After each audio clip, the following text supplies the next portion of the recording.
વિચારે છે યુ? માતાશ્રી, હા. હું વિચારતો હતો કે ગઈકાલે હું જતો હતો ને રસ્તા પરથી તો અહીંયા એક તમાકુનું પેકેટ જોયું. એની ઉપર લખેલું હતું તમાકુનું સેવન કેન્સરનું કારણ. ઉપર ડ્રોઈંગ પણ એનું જ હતું. મોંમાંનું કેન્સર હોય ને, મોંનું કેન્સર, તેનું ડ્રોઈંગ. તો હવે મને સમજાવો, લોકો ખાતા શેના માટે હશે? ઉપર ડ્રોઈંગ છે, લખેલું પણ છે, તો પણ ખાય છે લોકો. મને સમજાવો, મને ખબર નથી પડતી.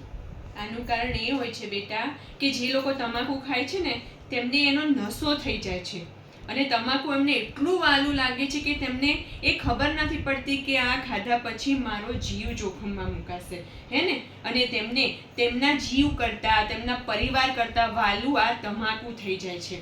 તેઓ એ વિચારતા જ નથી કે આ ખાધા પછી મારું મૃત્યુ થશે તો મારો પરિવાર નિરાધાર બની જશે, હે ને? તો આપણે એક કામ કરી શકીએ, આ લોકોને કે જે લોકો તમાકુ ખાય છે તેને એક મેસેજ આપી શકીએ. તો શું મેસેજ આપશો તમે આ લોકોને? હું એટલો જ મેસેજ આપીશ કે તમે લોકો તમાકુ ખાવાનું છોડી દો. જે પણ મારા ભાઈ બહેનો તમાકુ ખાય છે તેને હું નમ્ર વિનંતી કરું છું કે પ્લીઝ તમાકુ છોડી દો, કેમ કે તમાકુનું સેવન સાચુમાં કેન્સરનું કારણ જ થાય છે.